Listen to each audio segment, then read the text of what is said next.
Hello everyone, it's Alex and I'm back with another review for you guys. Now if you're watching on collectioneo, which is my channel, this is actually my 100th review. Officially, you know, there's been a few little videos here and there that probably spoiled that magical number, but here we are. This is officially review number 100. So I just want to say a big thanks to anyone who's been with me over these last few years. I kind of do this for myself, you know, just to be able to blur and talk and get a little bit of stuff out there. But it's just nice to know that there's, you know, that you guys are watching, and a big congratulations and standing applause to anyone who's managed to sit and watch one of my videos in their entirety without slipping into a small coma. Now, really, seriously, if any of you've watched an entire video of mine, comment below. I'd love to hear it, and what were the consequences. But no, seriously, big thanks to you guys. And also this marks another occasion, because this is actually going to be my first video that's going up on StatueForum's YouTube channel. StatueForum had a bit of a shake-up recently. I've been on that forum for 12 years now. I always post my reviews up into there and any pictures I take, and we're just trying to make it a bit more official. So I'm now going to throw my videos onto their channel. Nothing will change at collectioneo, but if you are watching this on StatueForum, you can jump into the description below and jump over to collectioneo and see all my other videos and reviews I've done on there. And if you're watching this on collectioneo, jump over to StatueForum. Again, the link will be in the description, because there's not only going to be me posting reviews up there, it's going to be a hell of a lot of other people, hopefully, and we can get something of a really good statue review archive. And there's not only going to be reviews, but we're going to have interviews with sculptors and behind the scenes and a whole lot of things. So it's really going to be worth your time to check that out. Now, like I said, this is my 100th review, technically. So I figured, you know, all the weird statues, is it some weird thing from Hong Kong? Is it some statue no one's seen before? No, it's a Flash statue from Prime 1. This is my kind of, you know, moment of falling back into DC and Marvel, because if any of you have watched my other channels, you'll know that I sold all my DC and Marvel stuff.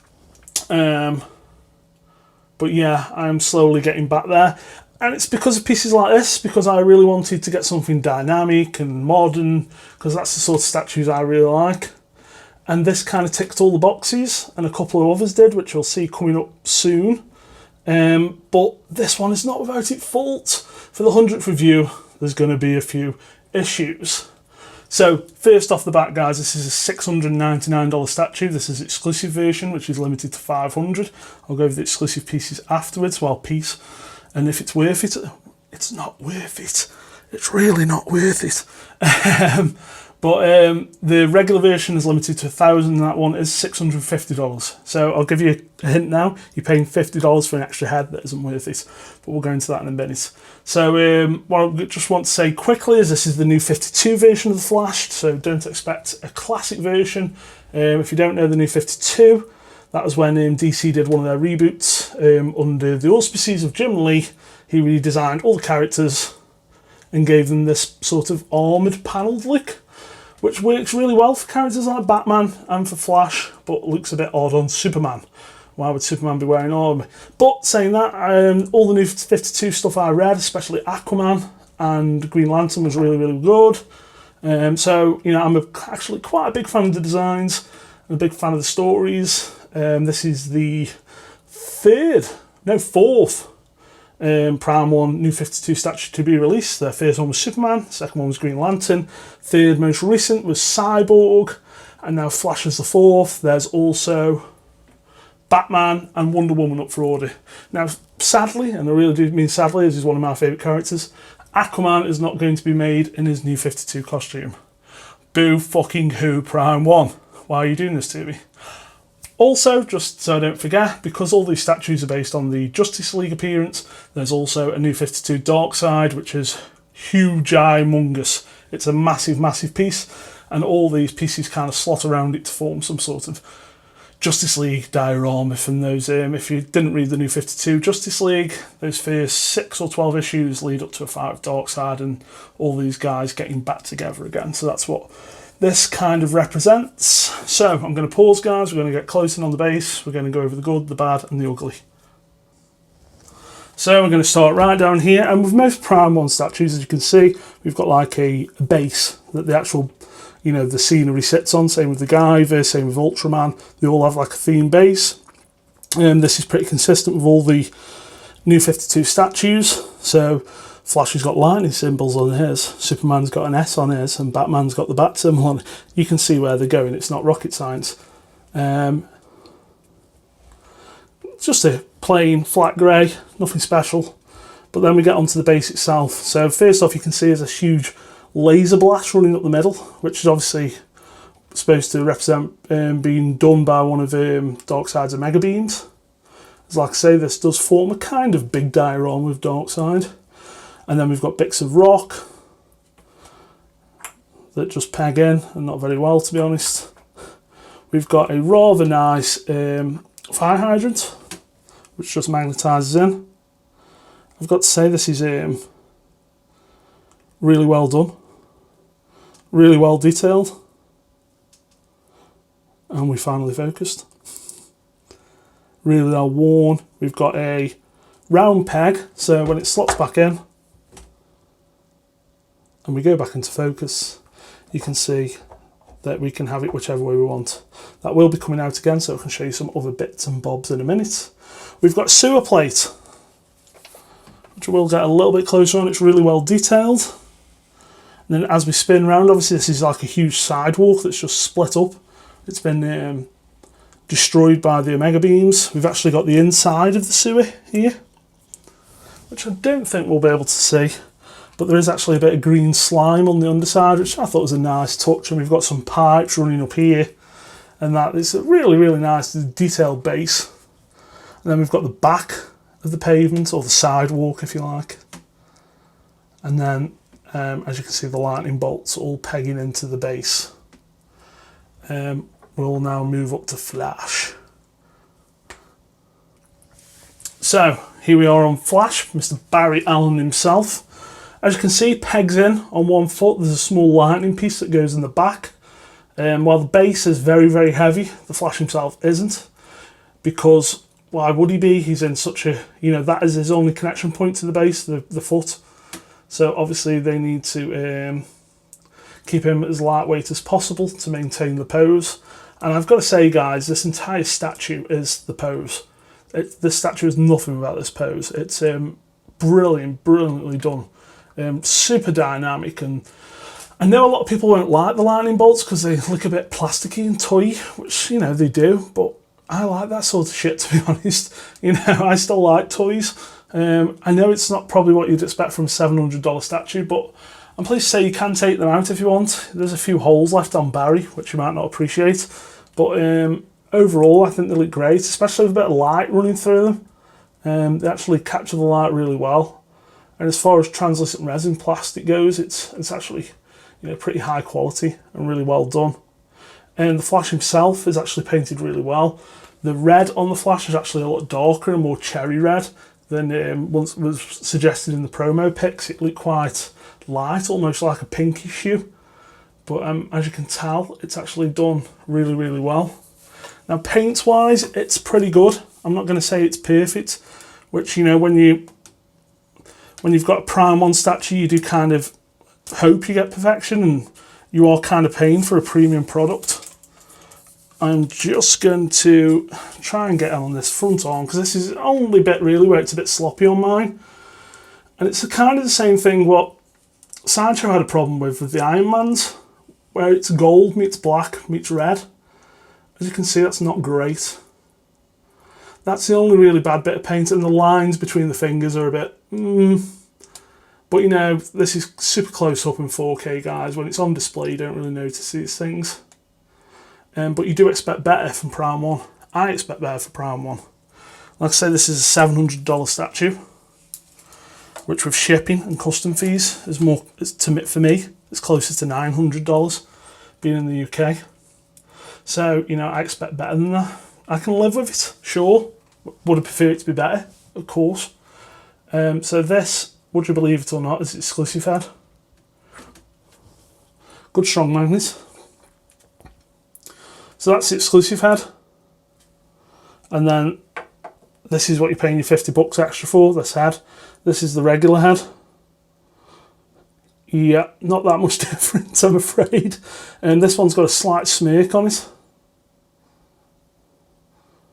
But honestly, the regular head looks great. I thought I would definitely display the exclusive head, but I'll probably end up displaying the reg.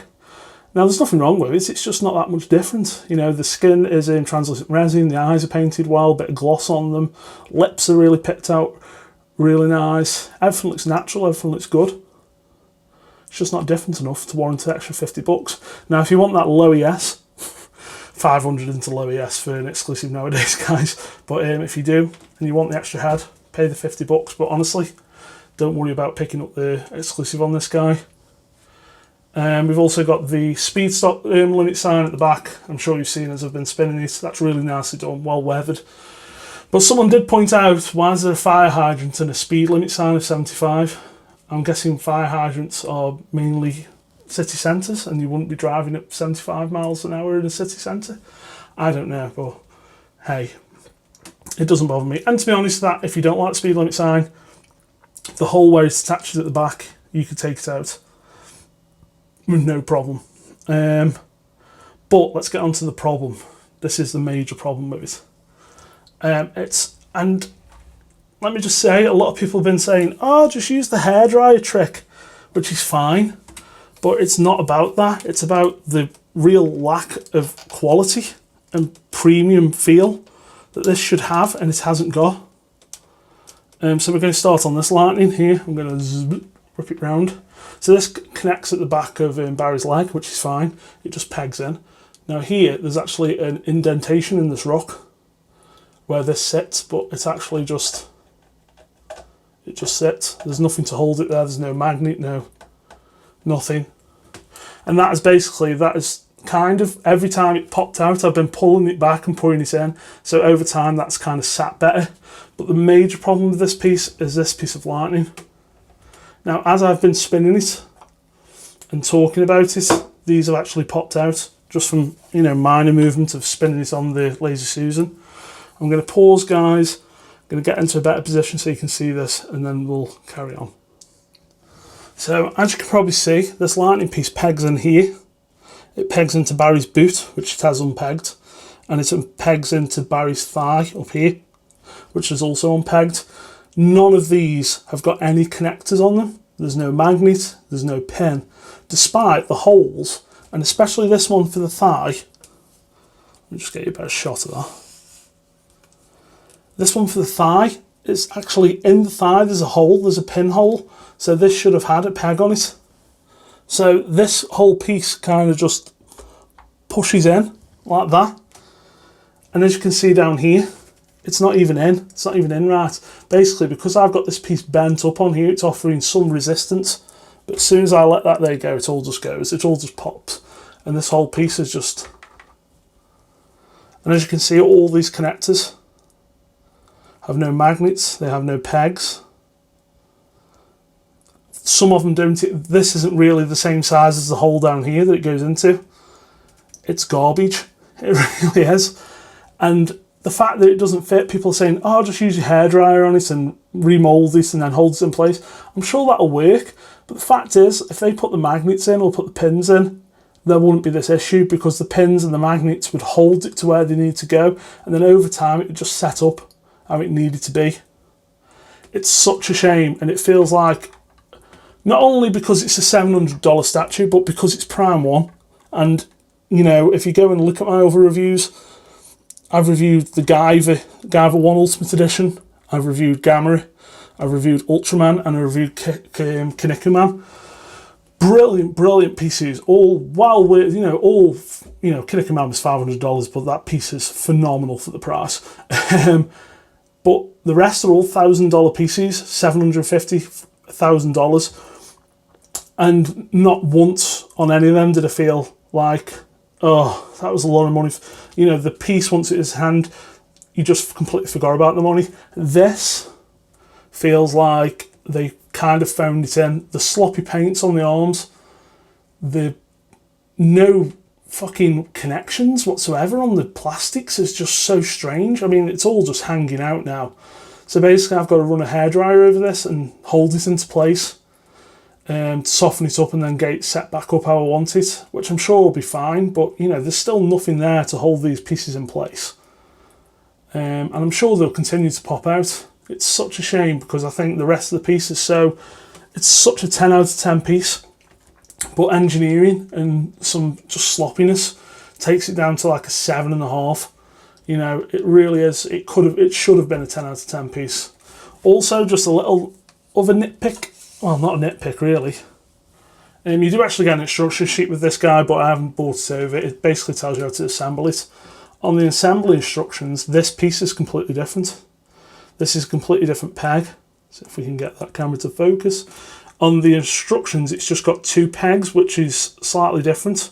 This piece at the front doesn't actually fit into the hole properly on the arm. This kind of pegs halfway in. That pin is basically holding that piece in. Otherwise, it would literally fall out, which is there. But as you can see, if I don't think I can get much closer, guys, but look, that piece just, it's not pegging, it's just sitting. And it's only the pin going in that's holding it. And like I say, on the instructions, it's completely different. It's, you know, as it is now, I mean, I have literally just been messing with that arm, and that leg piece down there is actually popping out. You can see it. If my my focus is too good, so you can get it. There you go. It's actually popping out again. So hairdryer's ready, guys, for this one. Like I say, it really is. It should have been and could have been. There you go. As soon as I've tried to put the hydrant back in, it's all popped out. So what I'm going to do, guys, is just take this piece out. Leave it to the side, because when I move it, I'm going to have to do that anyway. And then I nearly broke the fire hydrant. No, I didn't really. But there you go. And that is, for me, is the big effect and the appeal of the entire piece, this dynamic piece with these effects that give it that look that we've been after from a flash statue from a long time. And unfortunately, it's not there. Now, what I will do, guys, I'm going to do the hairdryer trick. I wanted to show it as I received it, so there's no, oh, mine's perfect, guys. You know, there's nothing here, you know, shilling prime one or anything like that. That's how I've received it. Everything else is great. I've received nothing damaged or anything, but that is just real, feels real like a real shortcut. A couple of magnets here and there. You know, and they've put, you know, other pieces, they've put magnets where they don't need to be. You know, pieces that go, you know, the Kaneka Man piece has got where it holds, he's holding something above his head. You don't need a magnet there, that would be a pin. But no, they've got put super strong magnets in. So why haven't they done it here? And there's no argument of, well, you know, you can't do that because of the, you can't put pins or magnets into the clear resin. You obviously can, because you've got a pin in this, and the back of the lightning that's on the back of the shoe, that's got a pin in it. So a small magnet in there wouldn't matter, especially if the magnet's embedded in the piece, which is going to be embedded into the base or into the flash himself. You're not going to see the magnet. So I've got no idea. Like I say, guys, it should have been a 10 out of 10 piece. I really like it. I'm going to keep it. I think with the hairdryer trick, if it works, it's going to be great. And like I say, I will do an update video to let you know if it has worked. But overall, prepared to, you know, it's a great piece, but prepared for maybe a little bit of sloppy paint work. You might get one better than me. I've seen some worse. And prepare for, you know, to crack out that hairdryer or heat gun to heat up that resin to get it more in place. Like I say, the back one on mine now is kind of sitting pretty. But yeah. And it's a shame, really, because this is the first. I honestly thought Prime 1 were invincible. I really did think they were invincible. But yeah, I guess every company, you know, XM's had its bad things, and obviously Sideshow has, but you know, even First Figures have had bad pieces that they've put out, or something's gone wrong, you know. But I have put all this to Prime 1 on their Facebook group. Whether they come back with anything, I don't know. But they're all out there, guys. There's 1,500 of these guys out there ready to be displayed. Can I recommend it?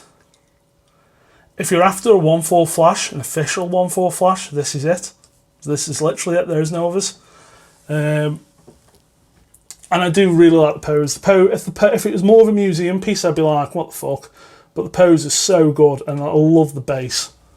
Like I say, once I do this hairdryer trick and see if I can get this to sit properly, I'm sure it'll sit up there as an 8.5 out of 10 piece, you know. But those frustrations don't really go away. Those initial frustrations. But I have warmed up to him a lot more. It's just a great dynamic looking piece, as I'm sure you can see. But there you go, guys. Check out the next review that will be coming up. Like I say, we're on StatueForum's channel now, so hop over there. If you're watching this on StatueForum, hop on over to collectioneo. Lots of other reviews on there. If you can put up with my voice, you know, if you're crazy enough, or if you want some sort of sleep aid, I'm very good at putting people to sleep. Hop over to my channel and check that out. Next review, guys, will be a God of Thunder, and then the one after that will be something a little bit fishy. And then, hey, oh, talking of Prime 1, we've got a big T-Rex head coming in with some guy standing on it. But yeah, so all in the next week or so. Yeah, so thanks for watching, guys. And I'll see you next time. Bye.